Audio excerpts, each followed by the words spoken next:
They come all the way to Tickfaw, Louisiana to pray with him. He goes wherever he's invited because that's what he says Jesus told him to do. Just go and instruct. Frank Kelly is a retired construction worker from Boston who claims Jesus himself visited him 23 years ago. I looked to my immediate left, and Lord Jesus Christ was sitting right beside me. And you don't believe that you were dreaming? Nope. And when people are skeptical? Oh, they get skeptical until they see the final product. Frank says people are changed by the divine messages he gives them. He asks for their name, that's all, then gives them a personal message or saint to pray to that often has little meaning to him. It doesn't come from you? Not a word. I first met Frank in Medway, Massachusetts, months ago, where hundreds had turned out for a healing service. Frank's spiritual director, Father Ronald Tacelli, a Jesuit priest and scholar at Boston College, was there. Do you believe the story? Absolutely, yes, I do. It's one that began in 1985. Frank was a foreman on a job at Tufts Medical Center when he came in contact with live wires that supplied all the power to the hospital. Electricity came through my body. It went through my shoulders, came out my hips, my calves, my feet. Doctors gave a med student his death certificate and told him to fill it out when Frank died. Only he didn't. Within minutes, he awakened.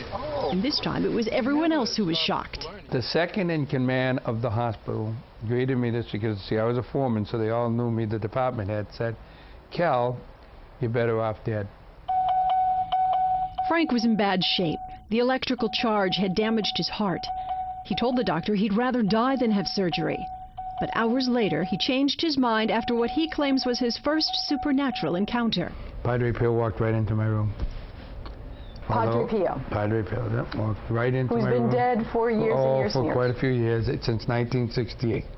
He was dead. Walked into my room and said, "Be at total peace. Everything would be fine." And you don't think that that was a figment of your imagination during a time of personal crisis? No, it was as clear as I'm looking at you, as clear as I looked at him.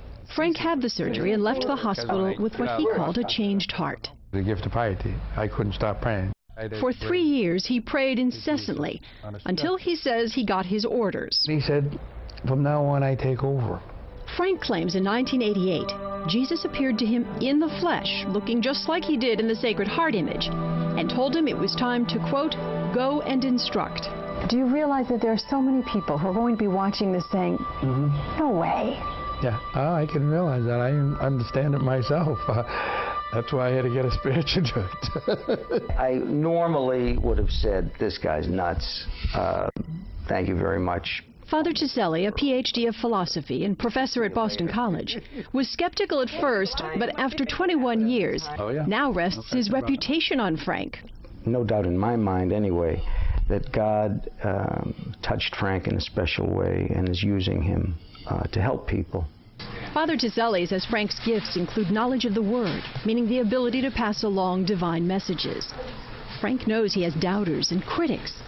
Even he says he's asked, why him? Oh, come on. You got the wrong guy. You got please bother somebody else, you know. Bother a priest, bother a Monsignor. But since 1988, nothing has stopped his ministry. Not his pacemaker or even painful rheumatoid arthritis. Every handshake, every step hurts. But he never turns down a request. It's not about who's invited him, he says. It's about who he says has sent him.